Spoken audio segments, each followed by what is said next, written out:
What's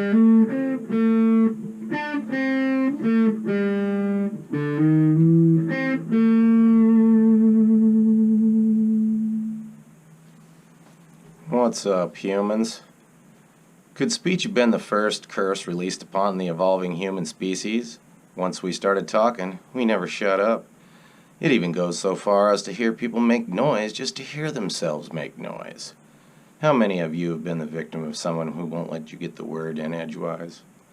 This is Stories from a Different Perspective by J.L. Sweeney, as told by Argus Truin. I am Argus Truin. Story number 2.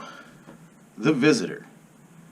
"Hello, Albert," Ruth called, her voice sounding like tinkling wind chimes.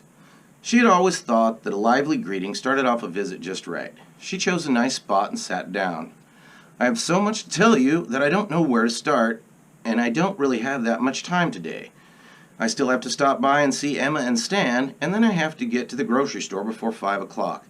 I'm going to the opening of Arthur's new play. He's receiving an award for this one. The papers and the TV have really been promoting it.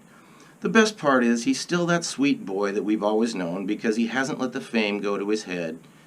He finally admitted his homosexuality, and no one even cared. They love him for the beautiful art that he brings to life for them. I'm so proud of him. Did you know that Adrian and Logan had twins? My goodness, they are identical twin girls, and they are the most darling little things you have ever seen. Big blue eyes and red hair. I think they get that red hair from his side of the family. I've always said that they have a fiery Irish temper. Their eyes, though, Albert. Their eyes look exactly like every woman in our family. That piercing ice blue. They are just so darling," Ruth beamed. "Adrienne is doing fine, even though she delivered normally, and both babies were exactly 7 pounds. My goodness, I can't imagine having to carry all of that extra weight around. She must have been in agony all that time. They haven't chosen names for them yet, but I have a feeling that one of them will be named after me. I'm so excited. Guess what? I have new neighbors moving in across the street, a Mr. and Mrs. Jackson. They're both attorneys. I don't know how they can find time to raise their 3 boys. And did you know," Ruth stated, "they're African American.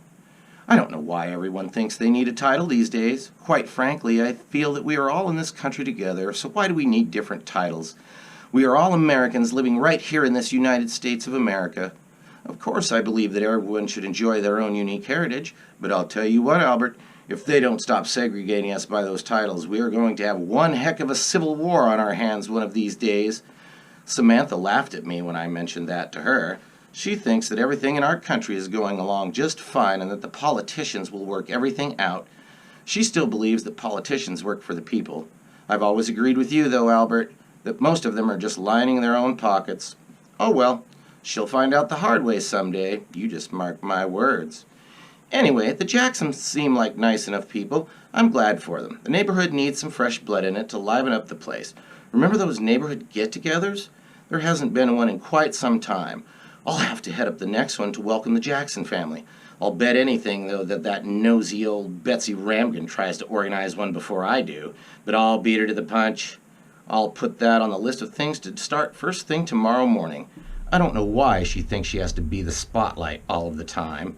I'll make sure that this is the best gathering our block has ever seen. I'll show that old busybody how to have a good time and steal her thunder all in one big swoop. Speaking of good times, I think I told you that Mr. Abrams from down the street was arrested for soliciting a prostitute. For the life of me, I can't understand why they would arrest a man for fulfilling his urges. Do they think that a 70-year-old man can find sex anywhere? At least he wasn't trying to rape someone or molest children. It's a crying shame when someone tries to do something natural and finds himself up against the law. He's going to be released from jail tomorrow. Mrs. Benson told me that he had several unpaid parking tickets. That's why he ended up in jail.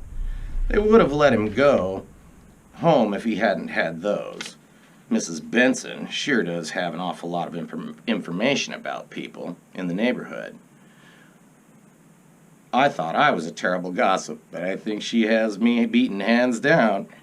She even knew about Dawn's operation before I did. Oops, did I say Dawn, D-A-W-N? I meant Dawn, D-O-N. Ruth giggled. Her laugh was always so cheery, it usually ended up making other people laugh. It sounded like a soft breeze blowing over bright-colored flowers on a sunny summer afternoon. Never in my lifetime did I think I would be able to see a woman turned into a man. He says that it works just like it's supposed to. Ruth covered her mouth and whispered, "It even gets erect." Technology is just incredible these days. Why, just the other day I told Stan and Emma that I didn't think it would be long before we were sending spaceships out past the farthest planets in our solar system. Someday, we might even be able to travel back in time. I wonder what I would do if I could travel back in time. Speaking of Stan and Emma, I told them I would bring Earl's army picture for them to see today. I just got them in the mail on Monday. He looks so handsome in his uniform. I hope and pray every day that nothing happens to him. Our president sure does keep butting his nose into other countries' business. He seems to think that he is in charge of the world and not just our country. He keeps sending our boys to foreign lands where they don't belong. I even saw on TV where some of those people don't want our help. Oh my, Albert, look at the time. Stan and Emma are expecting me, and I do have many things that I need to get done.